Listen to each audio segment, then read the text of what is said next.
पीछे देख रहे हैं वो दुनिया की सबसे स्ट्रिक्ट और सबसे बड़ी जेल है। इस मेगा जेल में 40,000 कैदियों की कैपेसिटी है। यहाँ वो कैदी हैं जिन्हें आप सबसे खतरनाक और अनसेफ इंसान मान सकते हैं। तुमने कितने लोगों की जान ली है? 5, 10, कितने? 50 से ज्यादा।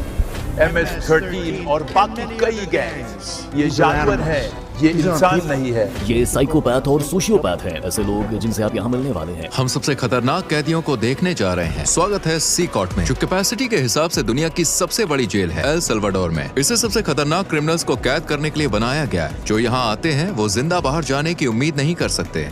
यहाँ से निकलने का कोई रास्ता नहीं है। तुम यहाँ से कैसे बाहर जाओगे? इस छोटे से देश जिसकी आबादी सिर्फ 60 लाख है, उसको इतनी बड़ी जेल क्यों चाहिए? वजह है खतरनाक गैंग्स।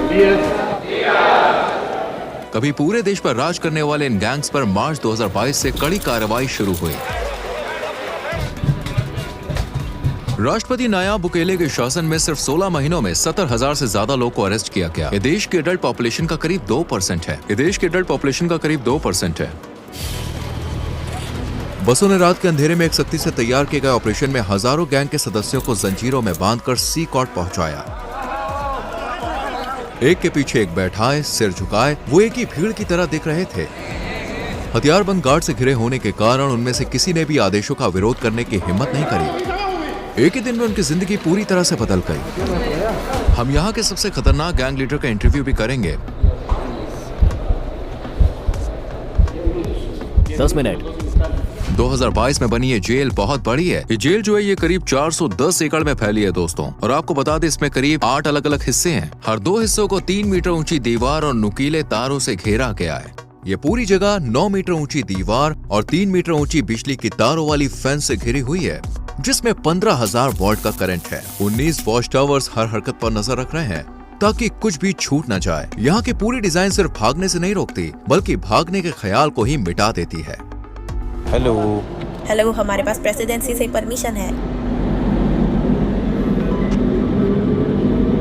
सोल्जर्स ने हमें रोक लिया। हमें उम्मीद है कि ये आखिरी चेक पॉइंट होगा। सी कॉट के आसपास के 2 किलोमीटर के दायरे में जैमर ने सारे सिग्नल्स ब्लॉक कर दिए हैं, जिससे कम्युनिकेशन बंद हो गया है। जेल की सुरक्षा के लिए 600 से ज्यादा सैनिक सिर्फ बाहरी सुरक्षा पर तैनात हैं। जेल में दाखिल होने से पहले हमें अपनी सारी चीजें यहीं छोड़नी होंगी।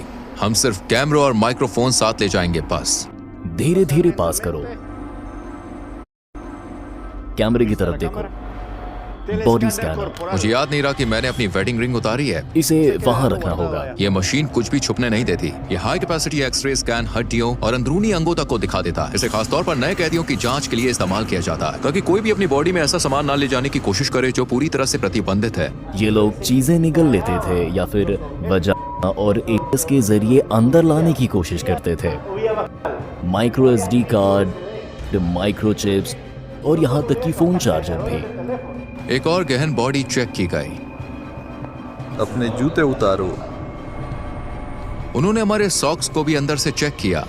हमें केवल सिक्योरिटी पार करने में 1 घंटा लग गया, जबकि हमें मीडिया के रूप में इनवाइट किया गया था और इसके लिए महीनों पहले अप्लाई किया था। गार्ड्स ने मास्क पहना है क्योंकि वो यहाँ एक जोखिम भरा काम कर रहे हैं। अगर उनकी पहचान हो गई तो टाउन सेंटर्स जाना उनके लिए और भी खतरनाक हो सकता है, क्योंकि इनके गैंग्स के बहुत सारे कनेक्शन है, इसलिए उन्हें अपनी पहचान छुपानी पड़ती है। आप मास्क क्यों नहीं पहनते? मुझे उनसे आमने सामने बात करनी पड़ती है, उनकी आंखों में देखकर। वो पहले से ही जानते हैं कि मैं कौन हूँ। अब हम रजिस्ट्रेशन रूम में हैं। ये जगह सिर्फ कैदियों के लिए है। जब किसी क्रिमिनल को सड़क से पकड़ा जाता है तो उनके पास कोई ID नहीं होती और न ही वो अपना असली नाम बताते हैं, इसलिए उनकी फिंगरप्रिंट और फोटो लेकर उन्हें सिस्टम में एनरोल किया जाता है।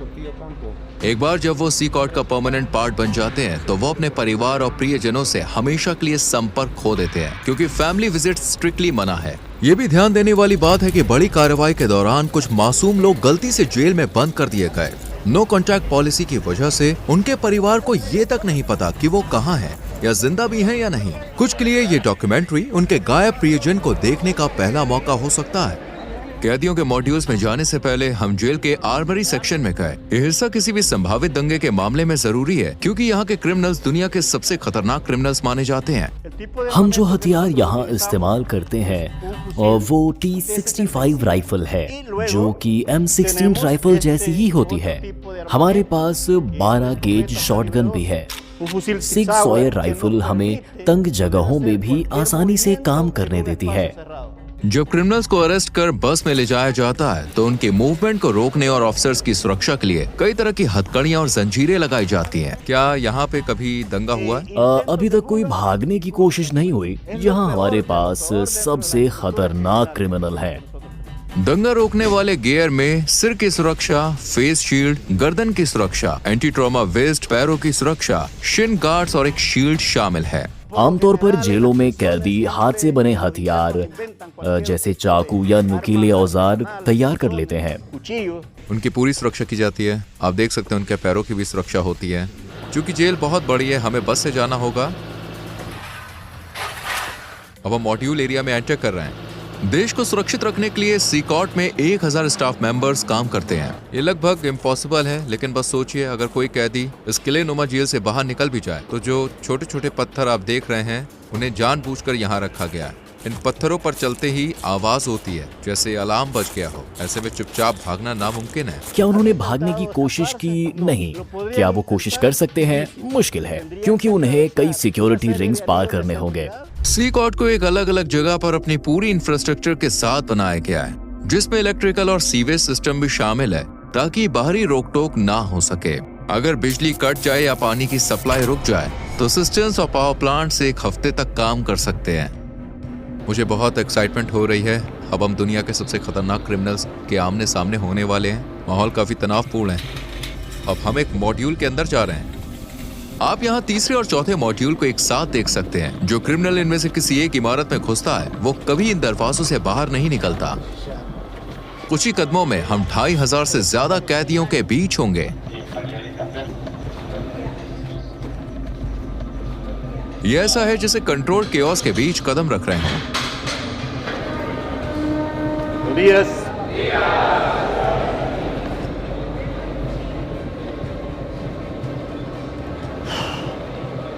उनकी सारी नजरें मुझ पर हैं। वो मेरे हर कदम को देख रहे हैं। मैं उनकी आंखों से नजरें मिला रहा हूं। यहाँ इतने सारे लोग हैं, मेरे पास शब्द नहीं है। मुझे बहुत बेचैनी महसूस हो रही है। सभी कैदियों ने सफेद शर्ट, शॉर्ट्स और चप्पल पहनी होती है। उनके पास और कोई सामान नहीं होता।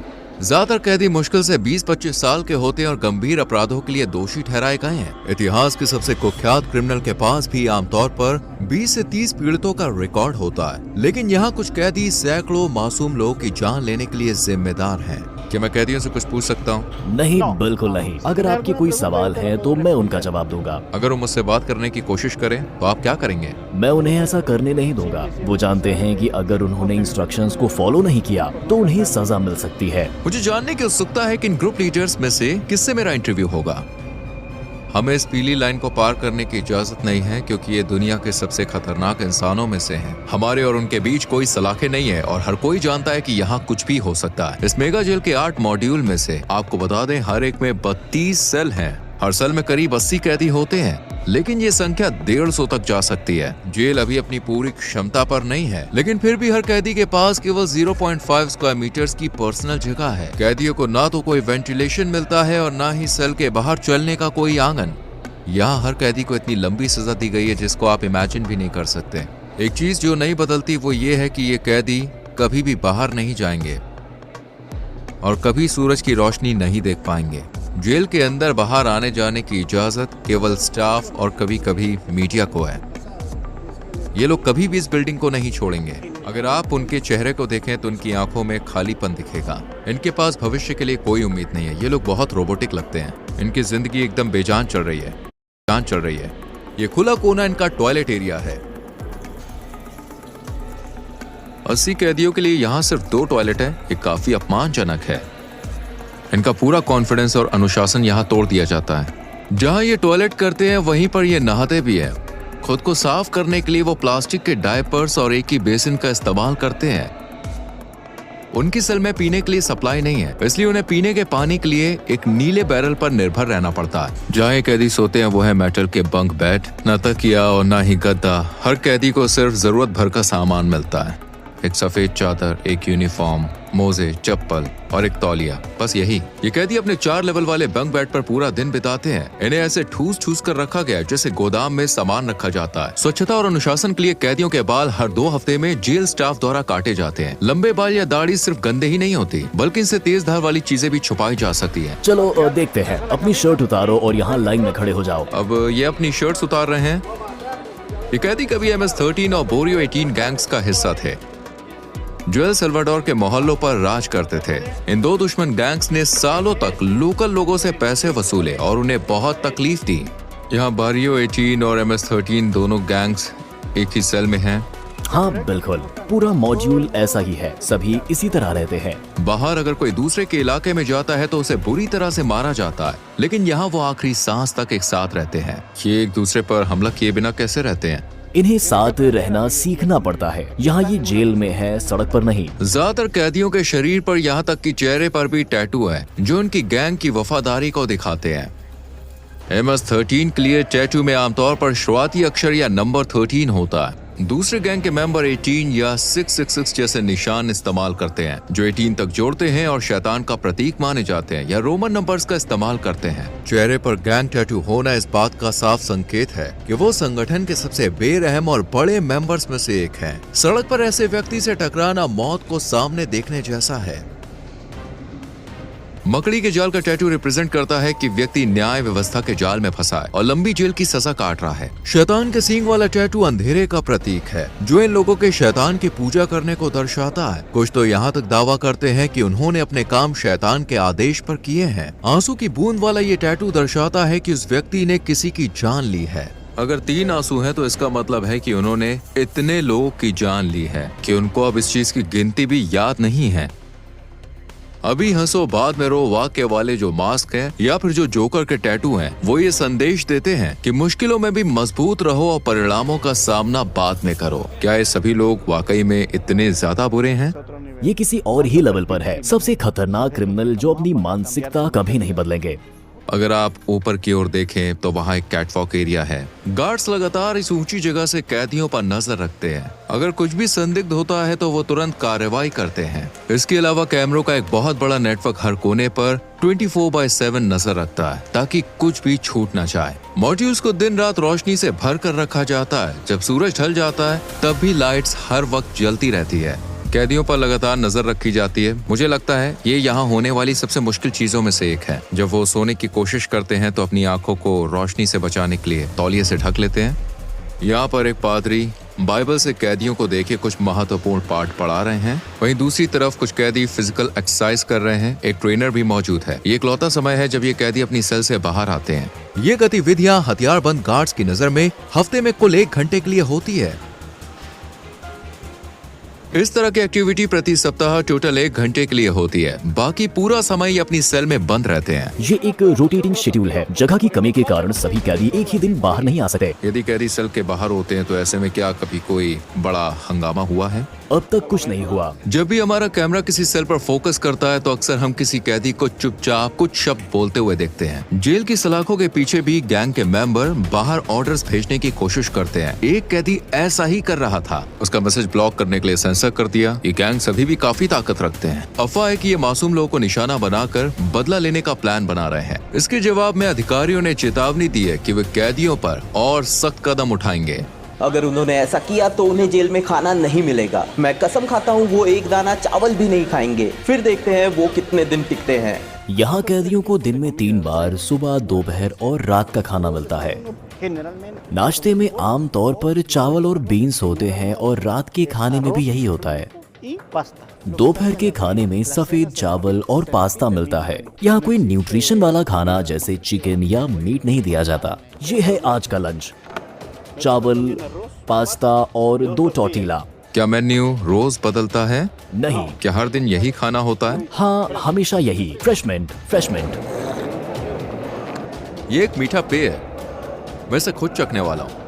कैदियों को अपने हाथों से खाना खाना पड़ता है और खाने के बाद अपनी प्लेटें साफ करनी होती है। प्रोटीन की कमी वाली इस डाइट के कारण इनमें से कई को न्यूट्रिशन की कमी की समस्या हो सकती है। हम कैदियों के साथ इंटरव्यू शुरू करने से पहले आपको एक ऐसी जगह दिखाना चाहते हैं जो अब तक देखी गई जगहों से भी ज्यादा खौफनाक है।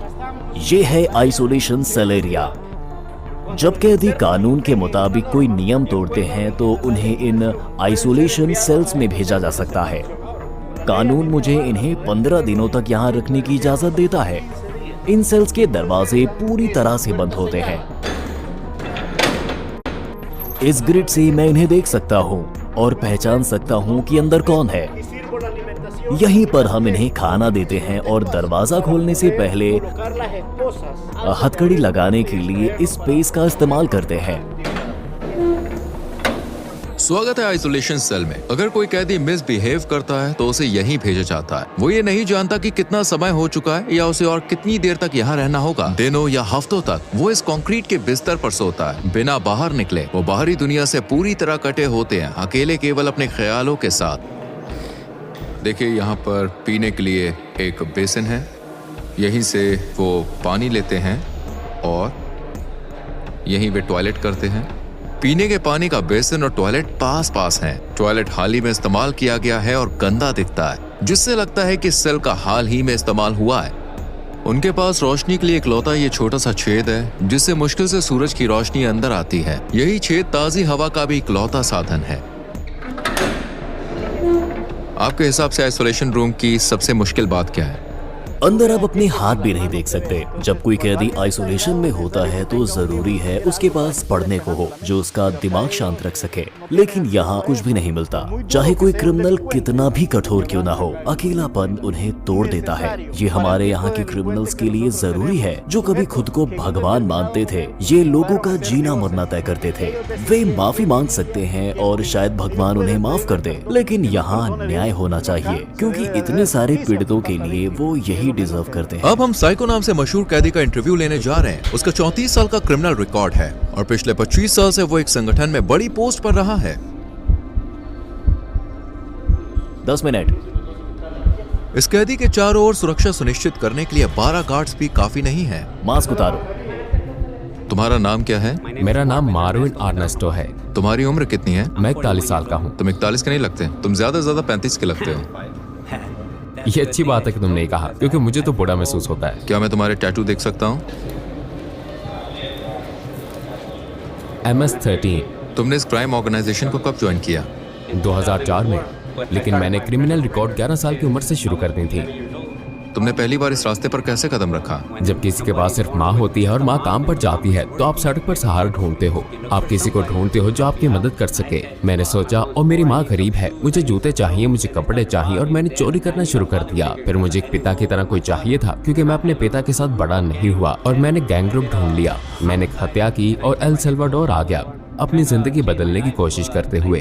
लेकिन यहाँ और गैंग्स थी और मैंने वही करना शुरू कर दिया और मैं फिर पकड़ा गया। मैं हमेशा ऐसा इंसान रहा हूँ जो अपने मन में ठान ली गई चीजों को पूरा करना चाहता था, और मैंने वो सब कुछ किया जो मुझे करना था। लेकिन देखो, मैं यहाँ हूँ। शैतान अपने लोगों को ऐसे ही इनाम देता है। क्या सच है कि इस क्राइम ऑर्गेनाइजेशन में शामिल होने के लिए किसी की जान लेनी पड़ती है? हाँ। पहला शिकार शायद तुम्हारे किसी रिश्तेदार का ही होता है। मुझे सच में याद नहीं है कि कितने लोगों की जान ली थी, लेकिन हाँ, क्योंकि तुम्हें अपनी गैंग के लिए इलाका हासिल करना होता है। मैंने अपनी माँ, अपने पिता, अपने बेटे, सब कुछ यहाँ गैंग्स की वजह से खो दिया। मेरा मतलब है, मैं USA में अपने परिवार के साथ एक बेहतर जिंदगी जी सकता था, लेकिन तुम जानते हो हमने गलत फैसले लिए। यही इसका नतीजा है। इसलिए मैं युवाओं से कहता हूँ, अरे स्कूल जाओ, अपने माँ और पिता की बात सुनो। वो जिंदगी मत जियो जो हम जी रहे हैं। इससे बाहर निकलने का कोई रास्ता नहीं है। तुमने कितने लोगों की जान ली है? 5 या 10? कितने? नहीं, अगर तुम जेल में मेरे बाद के समय की बात करो तो शायद 50 से ज्यादा। कभी कभी ऐसा करना पड़ता है। वक्त के साथ तुम इतने निर्दयी और पत्थर दिल कैसे बन गए? मैं सच में सवाल का जवाब नहीं दे सकता। सिकॉट में रहते हुए अपने परिवार को कभी ना देख पाने के बारे में तुम्हें कैसा लगता है? मुझे बहुत बुरा लगता है, क्योंकि मैंने अपने बेटे को आखिरी बार तब देखा था जब वो 5 साल का था, और अब वो 21 साल का है। मैं उसे देखना चाहता हूँ। मैं उसे कहना चाहता हूँ, सुनो, वो गलतियाँ मत करना जो तुम्हारे पिता ने की। एक बेहतर जिंदगी की तलाश करो। जिन लोगों को तुम्हारे कारण नुकसान हुआ, वो भी अपने प्रियजनों को कभी नहीं देख पाएंगे, और तुम भी अपने परिवार को नहीं देख सकोगे। किसी को याद करने की भावनाओं से कैसे निपटते हो? मुझे बुरा लगता है। कभी कभी, जैसे मैंने बताया, मैं अपने बिस्तर पर लेटता हूँ और बहुत सी चीजों के बारे में सोचता हूँ। कभी कभी मैं रोता हूँ और कहता हूँ, तुम्हारे जिंदा रहने की प्रेरणा क्या है? एक दिन अपनी जिंदगी बदलना और भगवान को पाना। मैंने भगवान से कहा मुझे माफ कर दो, मुझे माफ कर दो जो मैंने किया। ठीक है। आखिरकार हमने सूरज की रोशनी देखी और सच कहूं सीकॉट ऐसी जगह है जहां आप कभी भी नहीं जाना चाहेंगे, यहाँ तक कि एक विजिटर के तौर पर भी। लेकिन जिन लोगों ने सल्वाडोर के मासूम लोगों को शिकार बनाया, ये अब उनका हमेशा का घर बन गया है। इन क्रिमिनल्स ने निर्दोष लोगों का जीने का हक छीन लिया और अब वो इसकी कीमत चुका रहे हैं। सल्वाडोर की सरकार का मैसेज साफ है, अब अपराध बर्दाश्त नहीं किया जाएगा और सजा बेहद सख्त होगी। एल सल्वाडोर में सबसे ज्यादा हाई रेट लाइफ कॉस्ट या फाइट्स की वजह से चरम पर। एक साल में हर 1 लाख लोगों में से 104 अपनी जान गंवा देते थे। पिछली सरकारों ने इन गैंग्स के साथ दोस्तों समझौते किए, लेकिन इससे हमेशा के लिए शांति कभी नहीं आई। हालांकि मौजूदा सरकार का मेथड कंट्रोवर्शियल है, लेकिन 2023 तक ये नंबर तेजी से गिरकर 1 लाख में 2.4 हो गया, जिससे सल्वाडोर पहली बार दुनिया के सबसे सुरक्षित देशों में शामिल हो गया। अब तक के नतीजे साफ हैं, शहरों में शांति लौट आई और मोहल्लों में सुकून देखा जा सकता है। लेकिन उन लोगों का क्या जो गलत तरीके से जेल में डाले गए? क्या ये सही न्याय है या केवल अपराध को काबू में रखने का तरीका? क्या ये एक परमानेंट समाधान है या फिर सिर्फ एक टेम्परेरी उपाय? फिलहाल देखिए, हम आपको बता दें, जवाब साफ नहीं है और दुनिया इसे ध्यान से देख रही है। इस डॉक्यूमेंट्री को देखने के लिए धन्यवाद। अगली बार फिर मिलेंगे। सब्सक्राइब करना ना भूलें। रूही सेनेट यहाँ था।